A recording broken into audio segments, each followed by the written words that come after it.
বৃষ্টির চোখ রাঙানি উপেক্ষা করেই আজ ইডেনে পাঞ্জাব বধে নামবে কেকেআর। এর আগের দুই ম্যাচে দুটিতেই হেরেছে কেকেআর ও দুটি ম্যাচেই জিতেছে পাঞ্জাব। কেকেআরের দুর্বল বোলিং চিন্তা ধরাবে নাইট সমর্থকদের।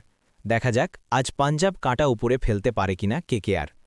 কলকাতার ইডেন গার্ডেন্সে আজ মুখোমুখি কেকেআর ও পাঞ্জাব। গত বছর কলকাতার ম্যাচ ভেস্তে গিয়েছিল বৃষ্টির জন্য। আজকেও বাধা হয়ে দাঁড়াবে বৃষ্টি, তেমনই আশঙ্কা করছে আবহাওয়া দপ্তর। একদিকে পাঞ্জাব দুই ম্যাচে দুটিতেই জিতেছে, আবার কেকেআর দুই ম্যাচে দুটিতেই হেরেছে। আজ পাঞ্জাবের জয়রথ থামানোই লক্ষ্য রাহানের দলের।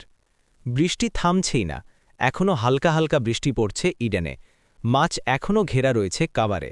যে কোনো সময়ই পরিত্যক্ত ঘোষণা হতে পারে ম্যাচ। অবশেষে আম্পায়াররা ডাকলেন দুই অধিনায়ককে, জানালেন 11টা 14 মধ্যে ম্যাচ শুরু করা অসম্ভব। ফলে আজকের কলকাতা বনাম পাঞ্জাব ম্যাচ ভিজে আউটফিল্ডের জন্য পরিত্যক্ত করা হলো। এর ফলে দুই দল পেল 1-1 পয়েন্ট। 3 ম্যাচ খেলে 1 পয়েন্ট পেল কেকেআর। 3 ম্যাচে 5 পয়েন্ট নিয়ে আইপিএল টেবিলের শীর্ষে পাঞ্জাব।